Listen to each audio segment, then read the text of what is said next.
Hi നമസ്കാരം. ഇത് finishing ഒക്കെ കുറവുള്ള ചിരട്ട ഐറ്റംസാണ്. പൊടി തട്ടി എടുത്തുകൊണ്ട് വന്നതാണ്. ഇത് നമുക്കിങ്ങനെ തൂക്കി പിടിക്കാം. ചിരട്ടേൻ്റെ ചെറിയൊരു സൈഡ് പീസ് വെച്ചിട്ട് നമ്മളത് ഒട്ടിച്ച് വെച്ചതാണ്. പിന്നെ പോളിഷ് ചെയ്തിട്ടുമുണ്ട്. പിന്നുള്ളൊരു കുഴപ്പമെന്ന് പറയുന്നത് നമ്മൾ താഴെ വയ്ക്കുന്ന സമയത്ത് ഇതിങ്ങനെ ഇളകി കളിക്കും. എന്നാലും നമുക്ക് തൂക്കി പിടിക്കാം. പിന്നെ ഇത് 2 ചിരട്ടകൾ തമ്മിൽ യോജിപ്പിച്ച് വെച്ചതാണ്. എന്നിട്ട് അതിനൊരു പിടി കൊടുത്തിട്ടുണ്ട്. ചിരട്ടേൻ്റെ ഒരു സൈഡ് കട്ട് ചെയ്തിട്ട് പിടിയാക്കി വെച്ചതാണ്. അപ്പം 2 രീതിയിലും നമുക്കിങ്ങനെ തിരിച്ചും മറിച്ചും വയ്ക്കാം.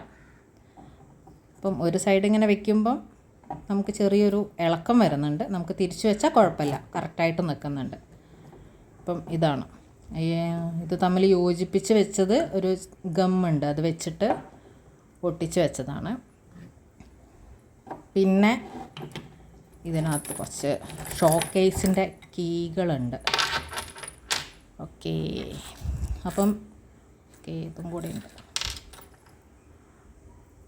അപ്പം ഇതിനകത്ത് സ്റ്റാമ്പ് പൊട്ടിപ്പോയോ? ഓക്കെ, നമുക്ക് മാറ്റാം. കുറേ പഴയതാണ്.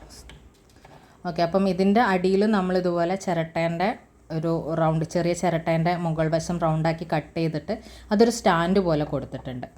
ഇത് നമ്മൾ ഉപയോഗിച്ചിട്ടുള്ള ഗമ്മ് എന്ന് പറയുന്നത് അന്നത്തെ സമയത്ത് ഇവിടെ ഞാൻ സ്കൂളിലൊക്കെ പഠിക്കുന്ന സമയത്ത് ചെയ്തതാണ്.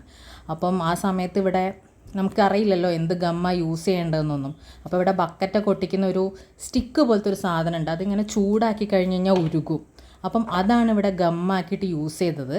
പക്ഷേ നന്നായിട്ട് നിൽക്കുന്നുണ്ട്. പെട്ടെന്ന് അങ്ങനെ വിട്ടുപോരൊന്നുമില്ല. നല്ല ഉറപ്പിൽ തന്നെ അത് നിൽക്കുന്നുണ്ട്. ശരിക്കും ഇതൊക്കെയാണോ യൂസ് ചെയ്യാമെന്നൊന്നും അന്ന് എനിക്ക് അറിയുന്നുണ്ടായിരുന്നില്ല. ഇന്നത്തെ പോലെ യൂട്യൂബ് കാര്യങ്ങളൊന്നും അന്ന് ഇല്ലല്ലോ, നമുക്കിതിൻ്റെ ഒരു ട്രയൽ എടുത്ത് നോക്കാൻ വേണ്ടിയിട്ട്. പിന്നെ ഇത് പിന്നെ ഇത് നേരത്തെ കണ്ടതുപോലെ തന്നെ ആ ഹാങ്ങിങ് പിടിയില്ലാത്ത 2 വശമായിട്ട് നമുക്ക് യൂസ് ചെയ്യാൻ പറ്റും. ഇങ്ങനെ എന്തെങ്കിലുമൊക്കെ ഇട്ട് വയ്ക്കുക എന്നുള്ളത്. ഇതും ഉറപ്പുണ്ട്. ആ നടുവിൽ ഒട്ടിച്ചത് ഗമ്മ് നല്ല ഉറപ്പിൽ നിൽക്കുന്നുണ്ട്.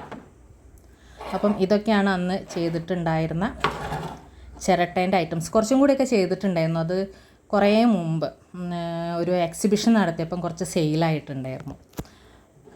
പിന്നെ ഇതിൻ്റെ കാര്യം എന്ന് പറയുന്നത് ഇപ്പോഴൊക്കെ നമുക്ക് ഇതിൻ്റെ ടെക്നോളജി കാര്യങ്ങളൊക്കെ അറിയാൻ പറ്റും. കൃത്യമായിട്ട് നമുക്ക് റൗണ്ട് ചെയ്തെടുക്കാനും ഒക്കെ പറ്റും. അന്ന് ഇത് എങ്ങനെയാണ് ഇത് ചെയ്തെടുക്കാമെന്നൊന്നും അറിയാത്തത് കൊണ്ടുള്ള കുറേ പ്രശ്നങ്ങൾ ഇതൊക്കെ ഉണ്ട്. പിന്നെ റൗണ്ട് താഴെ കണ്ടില്ലേ, റൗണ്ട്, അത് ആ സമയത്ത് ഞാൻ അങ്ങനത്തെ കുറച്ചെണ്ണം ഒരു 3-4 എണ്ണം ചെയ്തിട്ട് അത് വളയായിട്ടൊക്കെ യൂസ് ചെയ്തിട്ടുണ്ടായിരുന്നു. നമുക്ക് കയ്യിലിട്ടിട്ട് അത് റൗണ്ടാക്കിയിട്ട് എടുത്തതും ഉണ്ടായിരുന്നു. പിന്നെ റൗണ്ടിന് ഇങ്ങനെ സൈഡ് കട്ട് ചെയ്ത് കഴിഞ്ഞ് കഴിഞ്ഞാൽ നമുക്കിങ്ങനെ വളഞ്ഞ വളയായിട്ട് വരും. പിന്നെ അവിടെ കാണുന്ന ഇതാണ് എൻ്റെ ആനക്കുട്ടി. എൻ്റെ ഒരു 2.5 വയസ്സിൽ എൻ്റെ കൂടെ കൂടിയതാണ്. മരത്തിൻ്റെയാണ് ആനക്കുട്ടി. ഇത് പണ്ട് എൻ്റെ കൂടെ കുളിക്കാനും ഉറങ്ങാനും ഒക്കെ കൂടെ ഉണ്ടായിരുന്ന ആനക്കുട്ടിയാണ്. ചെറിയ വയസ്സിൽ. പിന്നെ അത് എപ്പോഴും എൻ്റെ കൂടെ തന്നെ ഉണ്ട്.